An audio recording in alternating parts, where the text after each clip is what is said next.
వాక్యాన్ని వింటున్నటువంటి దేవుని బిడ్డలారా, ఇప్పుడు ఒక వ్యక్తిని ఎదుట నేను చూపిస్తాను. హీస్ నేమ్ ఈజ్, ఆయన పేరు Ben Carson. He's an African but he stayed in USA అనుకుంటాను.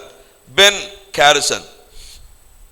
నెక్స్ట్ ఫోటో చూస్తే అతడు చాలా పేదరికంలో జన్మించాడు. నెంబర్ 1. నెంబర్ టూ చదువులో అంత మంచిగా ఉండేటువంటి వాడు కాదు. బెన్ క్యార్సన్ అనేటువంటి ఈయన చదువులో అంత ఏమనాలి, ఇంటెలిజెంట్ కాదు. సో టీచర్స్ అందరూ చెప్పి పంపించారు, నీ కుమారుడు సరిగా చదవలేడు, he cannot read, he don't have a proper wisdom and knowledge and memory power, ఇవేం లేవు నీ కుమారునికి, చాలా కష్టపడతాడు, he's somewhere unfit for the studies, ఇతడు చదవడానికి కొంచెం అనర్హుడేమో అన్నట్టుగా టీచర్లు చెబితే, జాగ్రత్తగా వినండి, బెన్ క్యార్సన్ వాళ్ళ తల్లి మాట విని ఆమె ప్రతిరోజు తన కుమారుడు బెన్ క్యార్సన్ కోసం ప్రార్థన చేసేది. దేవా, నా కుమారుని ఆశీర్వదించు, నా కుమారుని దీవించు, నా కుమారుడు ఆశీర్వదించబడాలి, నా కుమారుడు వర్ధిల్లాలి ప్రభా, నా కుమారుడు పైకి రావాలి ప్రభా, ప్రతిరోజు ప్రార్థన చేసేది. స్టోరీ అంతా కట్ చేస్తే ఏ రకంగా మారిపోయాడు తెలుసా ఆయన? ఈ మధ్య కాలంలో మనము టీవీలో ఎక్కువగా చూస్తుంటాం, 2 తలలు జాయింట్ అయిపోయినటువంటి ఒకే శరీరం, లేదా 2 శరీరాలు ఉంటాయి. దీని తెలుగులో అవిభక్త శిశువులు అంటారు. అంటే 2 శరీరాలు ఉంటాయి, బట్ 2 తలలు కలిసే ఉంటాయి. ప్రపంచంలో 1981 సంవత్సరంలో అలాంటి వారికి ఆపరేషన్ చేసిన మొట్టమొదటి సైంటిస్ట్ బెన్ క్యార్సన్.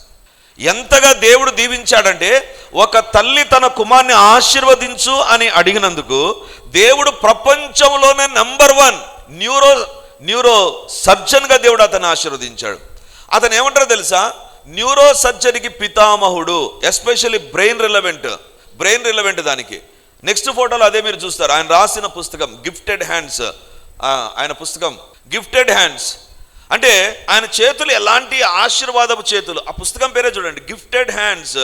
ఇవి దీవించబడిన చేతులు. ఎందుకు తెలుసా, బ్రెయిన్ ఆపరేషన్ అంత సులువైనటువంటి కాదు. మన చిన్న బ్రెయిన్ కణజాలంగా ఉంటుంది, అది అంత ఈజీ కాదు. 1981 హీఈస్ ద ఫస్ట్ పర్సన్. ఆయనకి ఇచ్చినటువంటి బిరుదు ఏంటి తెలుసా? ఆయనకి ఇచ్చిన remarkable surgeon who gives children a second chance of life. చిన్న పిల్లలకు 2వ జీవితాన్ని ఇచ్చేటువంటి డాక్టర్ ఈయన. ఎందుకు? ఒక తల్లి తన కుమారుడు ఆశీర్వదించబడాలని చేసిన ప్రార్థన. ఈరోజు మన పిల్లలు, సండే స్కూల్ పిల్లలు చక్కటి క్రాఫ్ట్స్ చేశారండి, ప్రాజెక్ట్స్. 6 రోజులు టీచర్స్ పిల్లలు కష్టపడి చేశారు. వాళ్ళ దగ్గరికి నేను వచ్చినప్పుడల్లా I use to pray, Lord bless them. ఎందుకు? This is your promise.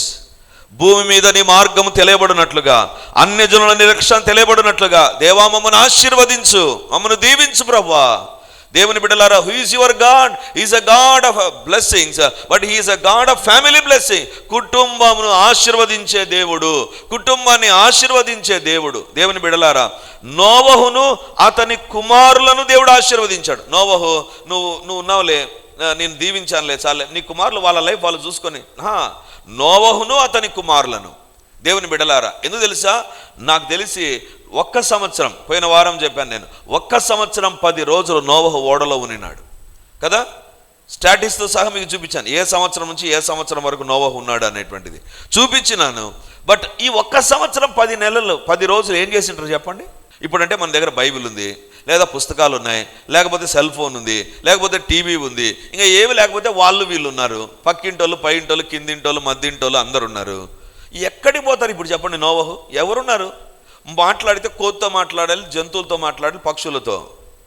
నాకు అనిపిస్తుంది నోవహు, అతని కుమారులు, కోడండ్రు, అతని భార్య ఓడలో ప్రార్థన చేస్తుంటారు. ప్రభువా, భయంకరమైన పరిస్థితులు, 40 రోజులు నాన్ స్టాప్ కుండపోత వర్షం అనడానికి కూడా వీల్లేదు. ఆకాశంలో ఉన్నటువంటి తూములు తెరవబడ్డాయి, కింద నుంచి ఊటలు బయలుదేరాయి. ఎంత అల్లకల్లోలంగా వర్షం ఉంటుందో మనం చూసేటువంటిది what we call it as తుఫాన్, అంతే. ప్రళయాన్ని మనం చూడం. ప్రళయాన్ని వాళ్ళు అనుభవించినారు, ప్రళయములో వాళ్ళు ఉన్నారు. ఆ యొక్క ఓడ షేక్ అవుతూ ఆ పశువులు పక్షులు అరుస్తున్నప్పుడు ఏం చేసింటారు చెప్పండి? కుటుంబముగా దేవుని దగ్గర ప్రార్థన చేసింటారు.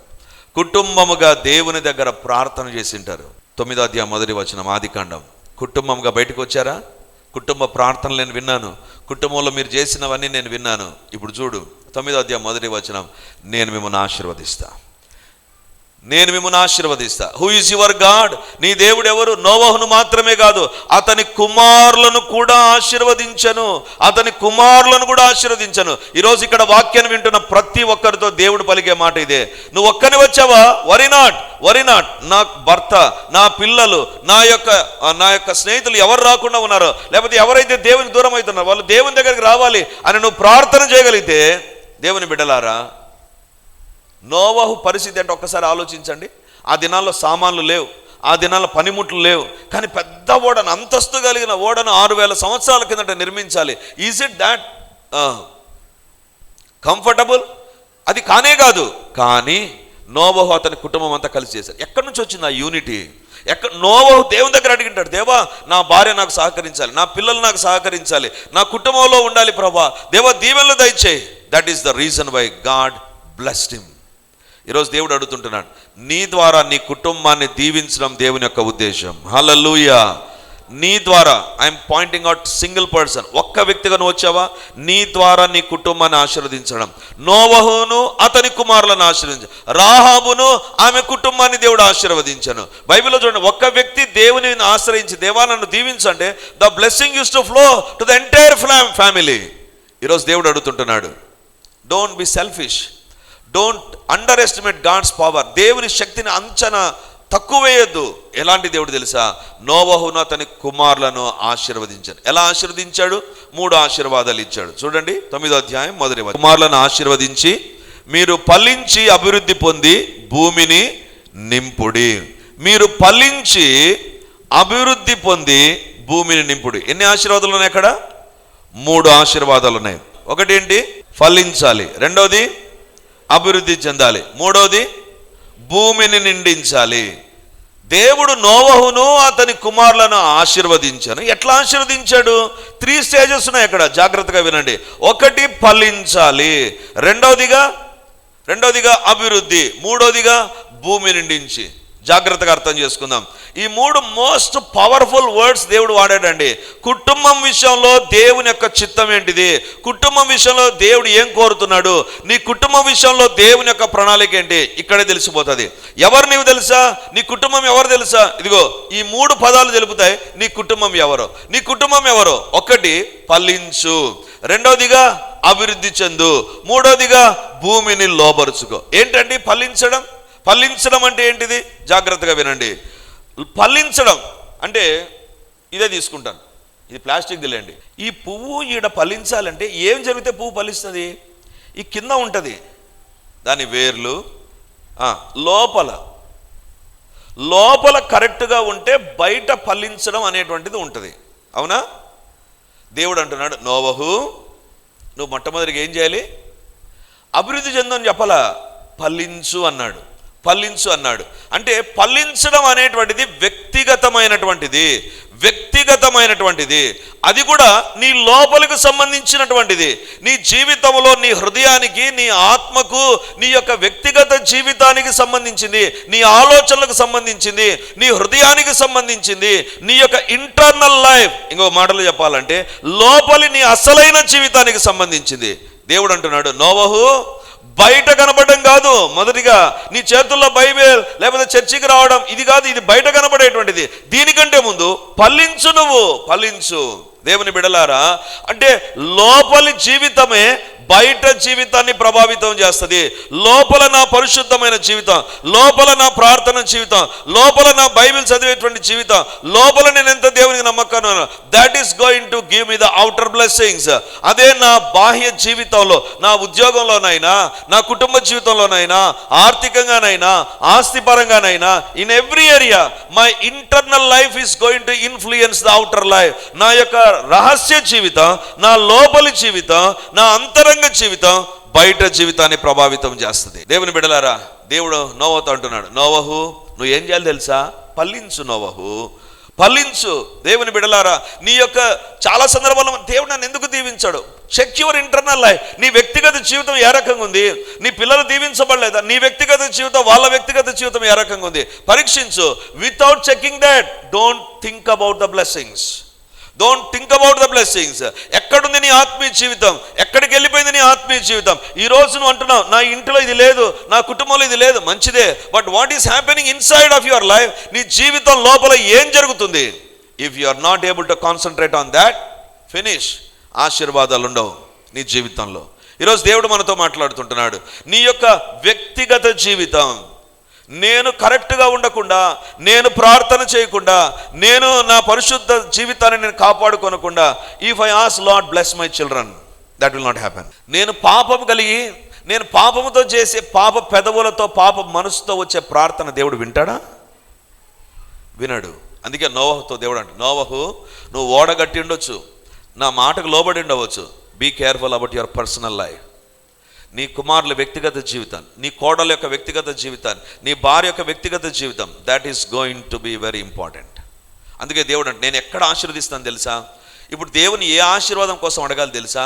బయట ఆశీర్వాదాలు మనం ఎక్కువగా పూలు చూస్తుంటాం. పూలు కాదు, లోపల ఉన్నటువంటి ఆ యొక్క వేర్లు, లోపల ఉన్నటువంటి ఆ యొక్క చిన్న వేర్లు, తల్లి వేరు, పిల్ల వేర్లు, అన్ని వేర్లు కరెక్ట్గా ఉంటే బయట మొక్క బాగుంటుంది.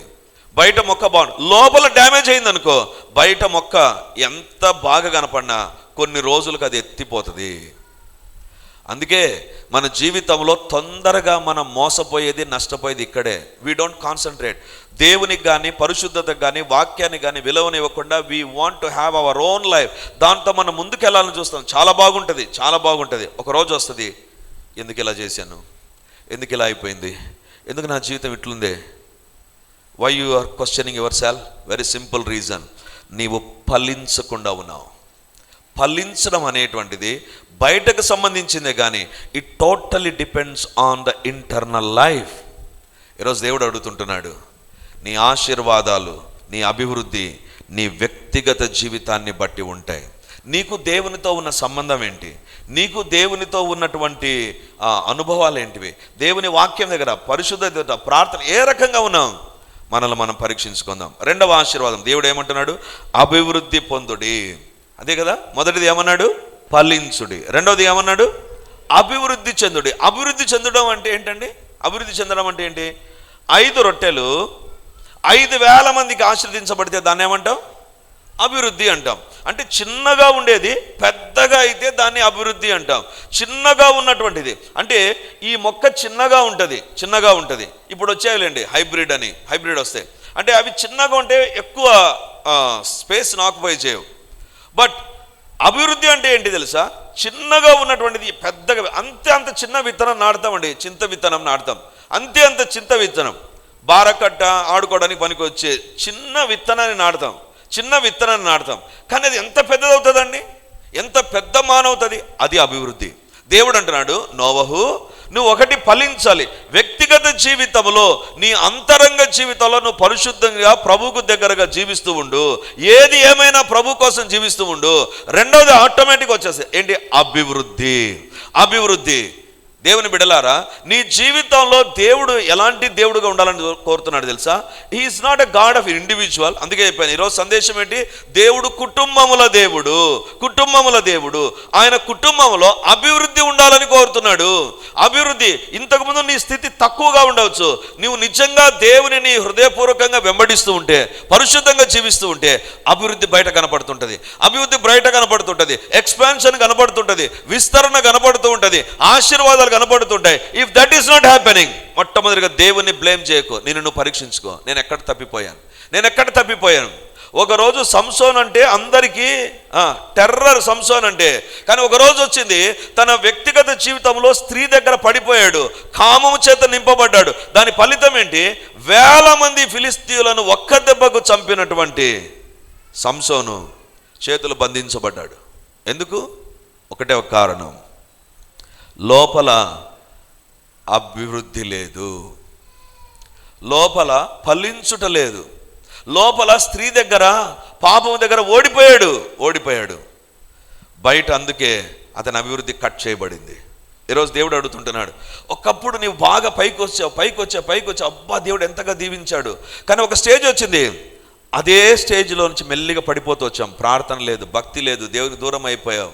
మనకంటూ సొంత తలంపులు, ఆలోచనలు వ్యతిరేకంగా వెళ్ళిపోయాయి. మనకు నచ్చిన కార్యాలు చేస్తున్నాం. ఈ దినాన్ని జీవితంలో you are not able to see the blessings. అభివృద్ధి లేదు. దేవుడు నోవహుతో అంటున్నాడు, నేను కుటుంబముల దేవుణ్ణి, అభివృద్ధినిచ్చే దేవుణ్ణి. ఇంకో మాటలో చెప్పాలంటే అభివృద్ధి అంటే ఏంటి తెలుసా? ఇందాక చెప్పాను, ఒక చింత విత్తనాన్ని నాటితే ఆ చింత విత్తనం చెట్టు అవుతుంది. చెట్టు అయిన తర్వాత దాంట్లోంచి మళ్ళీ చింత ఏమంటారు, ఆ పిందెలు వస్తాయి. అవి మళ్ళీ చింత విత్తనాలు అయితే మళ్ళీ నాటామనుకో, మళ్ళీ ఒక చెట్టును అభివృద్ధి చెందడం అంటే అది ముందుకు వెళుతుందే కానీ ఆగిపోదు. చెట్టులో ఉన్నటువంటి అభివృద్ధి ఏంటి తెలుసా? అది ముందుకెళ్తుంది. జీవితంలో అభివృద్ధి ఉంటే you will not come back. వెనక్కి రావు, పిచ్చేముడు ఉండదు, వెనక్కి వెళ్ళడం ఉండదు. You will moving forward. ఈరోజు దేవుడు అడుగుతుంటున్నాడు, నోవహు నిన్ను నేను అభివృద్ధి చేస్తాను, నోవహు నీ కుటుంబాన్ని అభివృద్ధి చేస్తాను. బట్ కండిషన్ ఈస్, మొట్టమొదటిగా ఫలించాలి నువ్వు. ఈరోజు దేవుడు మనతో మాట్లాడుతుంటున్నాడు. బైబిల్లో వ్రాయబడింది కదా, నీ గుడారపు స్థలమును విశాలపరచుము. ఏంటి కారణం ఏంటి? ఎందుకు విశాలపరచాలి? Your God is a God who expands. నేను అభివృద్ధి చేసే దేవుడు. మూడవ ఆశీర్వాదం ఏంటిది? భూమిని నింపుడి. అంటే భూమిని నింపడం అంటే ఎట్లా సాధ్యమవుతుందండి? నోవహు అనుకుందాం, అరారతు కొండ మీద ఉన్నాడు. అరారతు కొండ మీద ఉన్నటువంటి నోవహు వాళ్ళ కుటుంబం అంతా దేవుడు డివైడ్ చేశాడండి. ఈ మధ్య కాలంలో పోయిన వారం కూడా చెప్పాను నేను, DNA టెస్ట్ జరిగాయి. ప్రపంచంలో ఒకరి నుంచి వచ్చారా, ఇద్దరు నుంచి వచ్చారా, ఎంతమంది నుంచి వచ్చారు? ఒక రీసెర్చ్ బయట తీసుకొచ్చిన సత్యం ఏంటంటే 3 వ్యక్తుల నుంచే ఈ భూమిలో ఉండేటువంటి సంతతంతా అభివృద్ధి చెందింది. ఎవరు ఆ ముగ్గురు? నోవహు 3 కుమారులు, షేము, హాము, యాపేతు. ఈరోజు భారతదేశంలో ఒక సంతతి ఉంది, అమెరికాలో ఒకరు ఉన్నారు, ఆస్ట్రేలియా ఒకరు ఉన్నారు, ఖండాలలో మనుషులు ఉన్నారు. అంటే కారణం ఏంటంటే దేవుడు వీరికి ఇచ్చినటువంటిది ఏంటి తెలుసా? మీరు ఎంతగా దీవించబడతారంటే భూమిని నింపేసేయండి, భూమిని నింపండి. అంటే దేవుని యొక్క ఆశీర్వాదం ఎలాంటిది తెలుసా? దాని ప్రభావం ఎలాంటిది? Underline that word. నోవహును అతని కుమారుల ఆశీర్వాదం. నోవహు ద్వారా కుమారులు, ఇప్పుడు కుమారుల ద్వారా అంటే 1 to 3, 3 to ఎర్త్. ఇదేం క్యాలిక్యులేషన్ అండి? ఒకరు ముగ్గురు భూమిని. అంటే దేవుని యొక్క ఎక్స్పాన్షన్ ఆలోచించండి, దేవుని యొక్క నింపుదలను ఆలోచించండి. దేవుడు అంటున్నాడు, నోవహు ద్వారా ముగ్గురే, ఈ ముగ్గురు ద్వారా మీరు భూలోకాన్ని నింపండి. దేవుని బిడ్డలారా, నీ ద్వారా వ్యాపించాలి ఆశీర్వాదాలు. అందుకే ఇందాక వాక్యం చదివించాను కదా, భూమి మీద నీ మార్గం తెలియబడినట్లు దేవా నువ్వు మమ్మల్ని ఆశీర్వదించు, నువ్వు మమ్మల్ని దీవించు ప్రభా, నువ్వు మమ్మల్ని ఆశీర్వదించు ప్రభా. ఒకానొక సందర్భంలో నేను కడప వైవి స్ట్రీట్లోకి ఒక షాప్కి వెళ్ళాను. షాప్కి వెళ్ళిన తర్వాత షాప్ చాలా రద్దీగా ఉంది. 11 గంటలకు ఏదో చిన్న ఐటెం కొనుక్కున్నాను. ఆ తర్వాత అతనికి నేను డబ్బు ఇచ్చిన తర్వాత నేను 500 రూపీ నోట్ ఎంతో ఇచ్చాను. ఆయన 200 తీసుకొని నాకు 300 ఇవ్వాలి. కానీ ఆయన చేసినటువంటిది ఏంటంటే 400 రూపీస్ వెనక్కి ఇచ్చాడు. సాతాను అన్నాడు, దేవుడు నీ ప్రతి అవసరమును, ఆయన 500 రూపాయలు తీసుకున్నాడు, 200 రూపాయలు తీసుకొని 300 ఇవ్వాలి. నాకు 400 ఇచ్చాడు. 400 ఇచ్చిన తర్వాత ఫుల్ బిజీగా ఉన్నాడు. Okay sir, thank you sir అన్నాడు. నేను చూశాను చేతిలో 400. జోబులో పెట్టుకుందామా? Very simple. జోబులో పెట్టుకోకుండా అతనికి ఇచ్చామా? దేవునికి మహిమ కలుగుతుంది. ఏం చేయాలి? సేవలో రూపాయి కూడా నాకు చాలా విలువే, ₹1 కూడా చాలా విలువే. ఎందుకంటే సేవలో నేను జాగ్రత్తగా నేర్చుకున్నటువంటిది ఏంటంటే ప్రతి పైసాకు దేవునికి లెక్క చెప్పాలి. అంటే 100 రూపాయలు అంటే ఎన్ని పైసలు అది?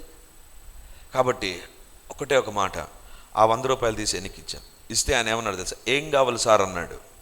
ఇంకొక అవకాశం ఉంది ఏదో కొనుక్కోవడానికి. నేను చెప్పాను, ఎక్కువ ఇచ్చారు మీరు అన్నాను.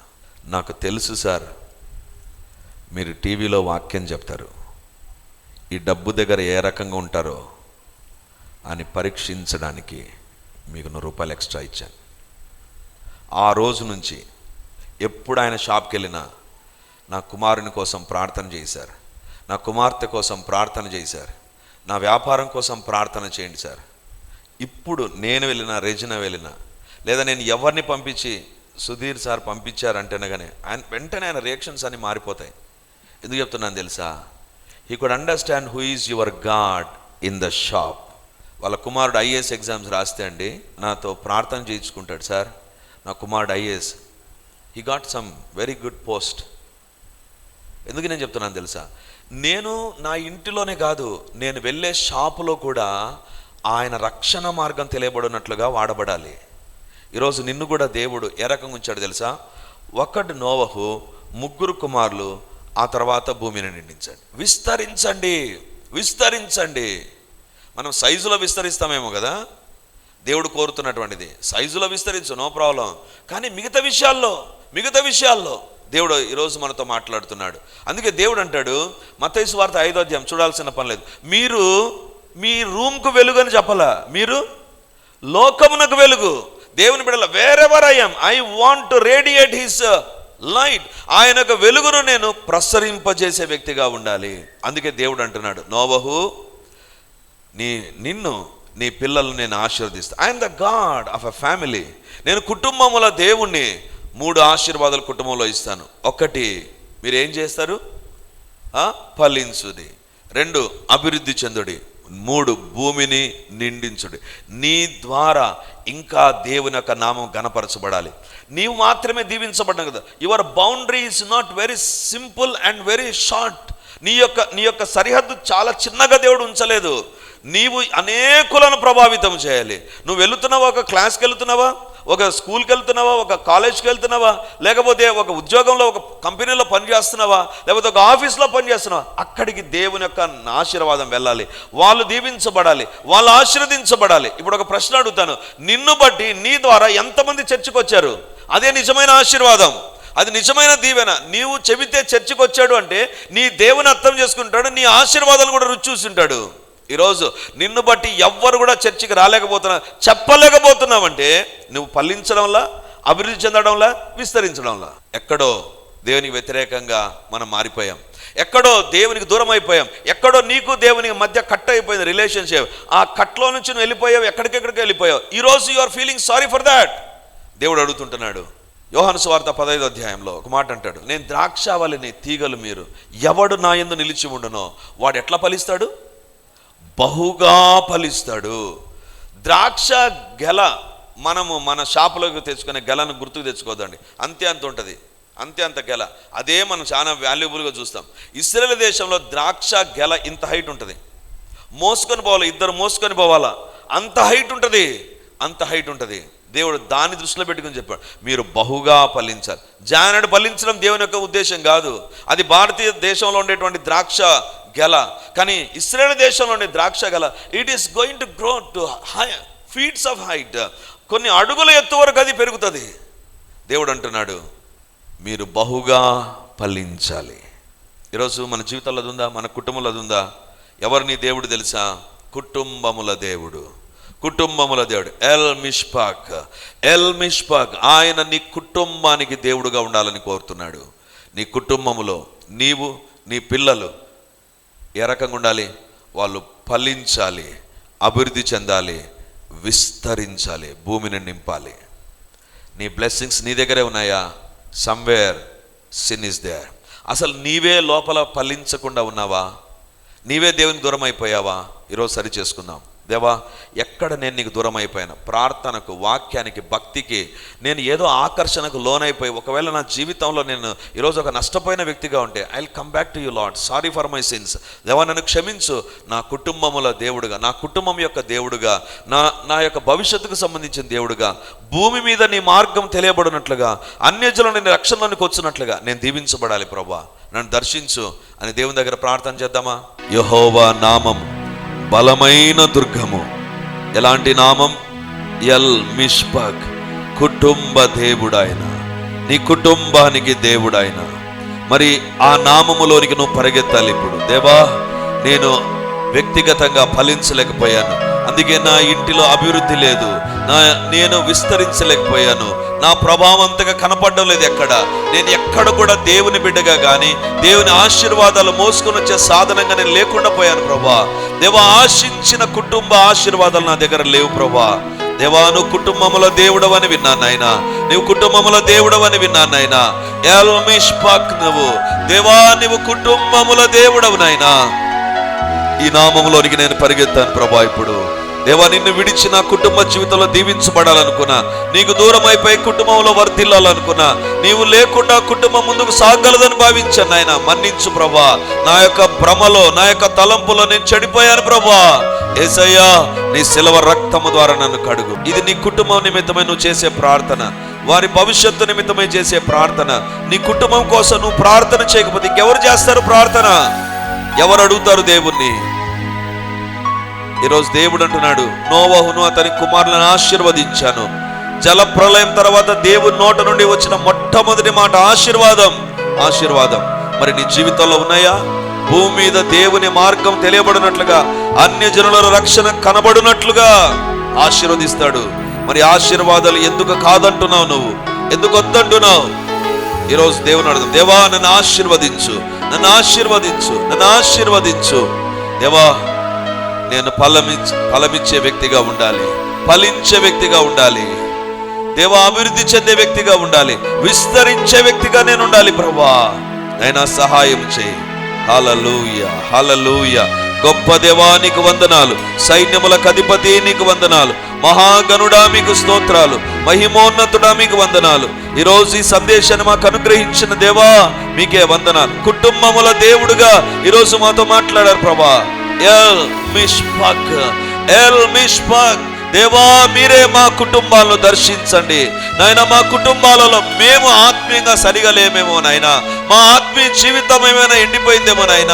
మా ఆత్మీయ జీవితంలో మేము బైబిల్ చదవక, ప్రార్థన చేయక, పరిశుద్ధంగా ఉండక, ఏదో తూతూ క్రైస్తవ జీవితాన్ని జీవించే తండ్రి వ్యర్థమైన వ్యక్తులుగా మారిపోయామేమో నాయన. మన్నించండి నాయన. మా కుటుంబాలుగా ఆశీర్వదించబడాలి నాయన. భూమి మీద ఈ దినాన కుటుంబాలు ఉన్నాయంటే నోవహు కుటుంబాన్ని బట్టే కదా ప్రభా.